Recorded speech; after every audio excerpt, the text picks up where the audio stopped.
In the quiet neighborhood of Shimokitazawa, nestled in the heart of Tokyo, lived a sleek gray tabby cat named Sora.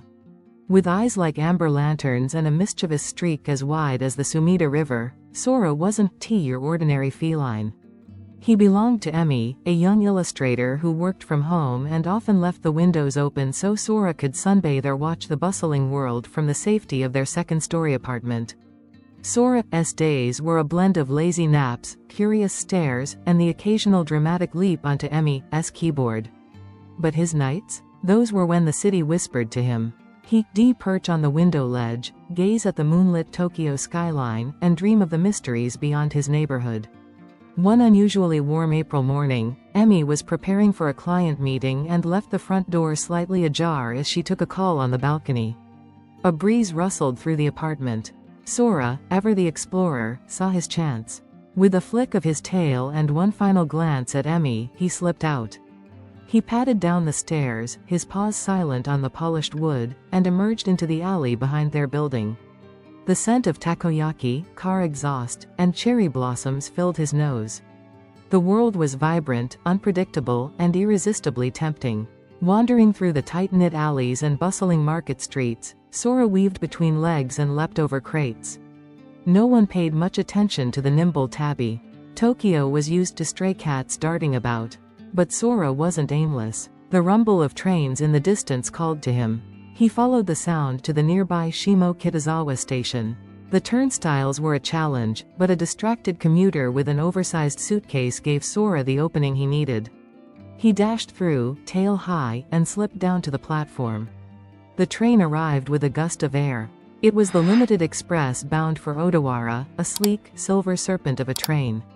Its doors hissed open. Passengers bustled in, and Sora, with the confidence of a creature born to leap, bounded aboard. Inside, the train was cool and clean. Sora darted beneath the seats, past shopping bags and tired feet. A small boy caught a glimpse of him and gasped with delight. "Neko," he whispered to his mother, who peered under the seat and chuckled. "Must be someone's pet," she said, pulling out her phone for a photo. Sora huddled near the heating vent and watched the city blur past as the train accelerated. Emmy would be worried, he realized. But the thrill of adventure, the lure of the unknown, was too strong. The train traveled south, leaving the Tokyo sprawl behind. As buildings gave way to hills and greenery, Sora's escapade turned into legend. When the train stopped at Machida Station, a teenager spotted Sora and took a video of him lounging beneath a row of seats. He posted it on TikTok with the caption, "Stray cat on the Odawara line?" #TrainCat #Tokyo Mystery. The video went viral within hours.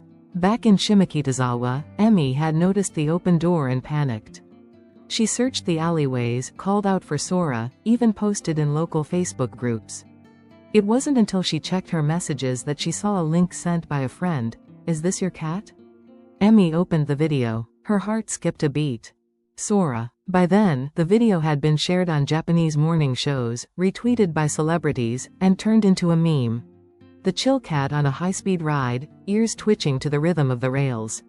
Sora, completely unaware of his rising fame, stretched luxuriously as the train pulled into Odawara. The seaside breeze carried the scent of salt and fish. The doors opened. He hopped off. Odawara Station was lively, filled with tourists heading to Hakone or exploring the nearby castle. Sora wandered through the crowd, his gait confident and curious. A local ramen shop owner spotted him and, recognizing the now viral tabby, snapped a picture of Sora lounging in front of his restaurant. "Odawara welcomes #TrainCat," he tweeted. The buzz grew. Meanwhile, Emmy had contacted the Odakyu Railway Company. They were baffled but helpful. "We've heard about the cat," a representative said. "Social media is lighting up. We'll do what we can to help." Sora spent the day as a feline celebrity. Tourists posed with him. Locals offered him fish flakes and warm milk. A street musician even composed a little song in his honor. By evening, he was curled up on a bench outside the station, his whiskers twitching in sleep. Emmy arrived late that night, clutching a photo of Sora and calling his name. The station staff, now familiar with his tale, helped search. And just as she was about to give up, a familiar meow reached her ears. She turned. There he was. Sora trotted up, tail aloft, and rubbed against her leg as if he'd only been gone for an afternoon stroll. "You little troublemaker," Emmy whispered, scooping him up. The train ride home was quieter. Emmy cradled Sora in her lap, eyes shining with relief. Sora purred, finally content. But little did they know, this was only the beginning. Back in Shimokitazawa, Emmy's phone buzzed nonstop. Her modest Instagram page, once filled with quiet sketches of neighborhood scenes and sleepy cats, was now a hive of excitement. She posted a single photo of Sora lounging in her arms with the caption, #TrainCat is home. Thank you, everyone. It had amassed thousands of likes within hours. Offers flooded in. Pet food brands wanted Sora as their mascot. A publishing company proposed a children's book. A talk show invited Emmy and Sora to appear live. At first, Emmy was overwhelmed. But seeing how much joy Sora brought people gave her courage. Sora, however, remained delightfully oblivious. He still curled up on Emmy's desk, occasionally knocking over pens. But now, their home was filled with care packages from fans. Fish-shaped pillows, gourmet cat treats, and even custom-made collars embroidered with #TrainCat arrived daily. A local photographer offered to shoot a calendar series featuring Sora in famous Tokyo spots. Emmy began documenting Sora's outings, short, safe, supervised strolls through parks or train platforms. Each photo and video drew tens of thousands of views. People commented in Japanese, English, Korean, and more.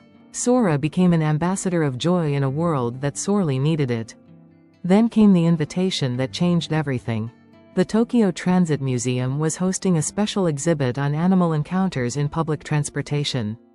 They wanted Sora to be the centerpiece. A custom-designed enclosure, complete with soft perches and interactive screens showing his train journey, would be installed. Emmy hesitated. She worried about stress, about overexposing him.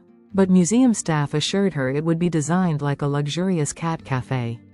Visitors would see Sora only for brief periods, and only if he seemed comfortable. There would be plenty of hiding spots and breaks. To her surprise, Sora took to it instantly. On opening day, he strutted into the exhibit hall like a seasoned actor, tail high. Children squealed. Grown adults grinned. His favorite perch became a replica train seat where he'd nap under soft lights. A streaming camera feed titled, "Live from Sora's Station," garnered millions of views worldwide. Donations poured into animal shelters partnered with the exhibit. Sora's fame was now more than novelty, it had become a movement for kindness. But not all attention was gentle. As weeks passed, a rival internet-famous pet named Goma, a Shiba Inu known for dramatic reactions and elaborate costumes, challenged Sora's reign. Their fans sparred online. Memes emerged. The cat versus dog express debate took over Twitter. A clever PR team suggested a collaboration, a joint public appearance. Emmy was hesitant, but the fundraiser angle, benefiting Tokyo's stray animal rescues, won her over. The big day came. Yoyogi Park was set up like a fairground. Sora had his quiet corner decked in train-themed toys. Goma had a photo booth in the shape of a bullet train. A sea of fans, many in cosplay, gathered under cherry blossoms. To everyone's delight, Sora and Goma didn't just tolerate each other, they napped side by side like old friends. The moment went viral again, dubbed "Peace on the Platform." By now, Emmy had quit her day job. She wrote and illustrated a picture book titled Sora's Leap, which became a bestseller.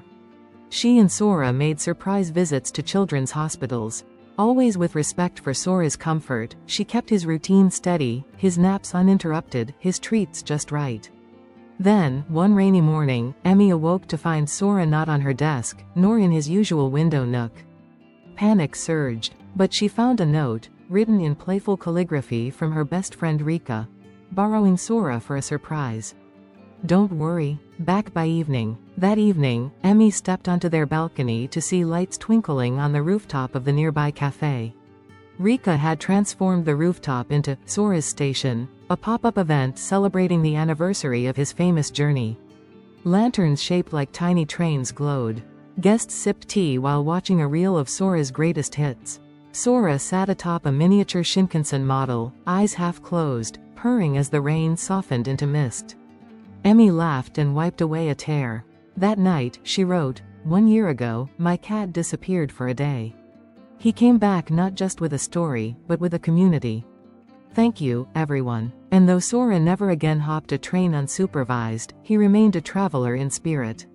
His next adventure? A children's animated series in the works, starring him as a train-riding detective.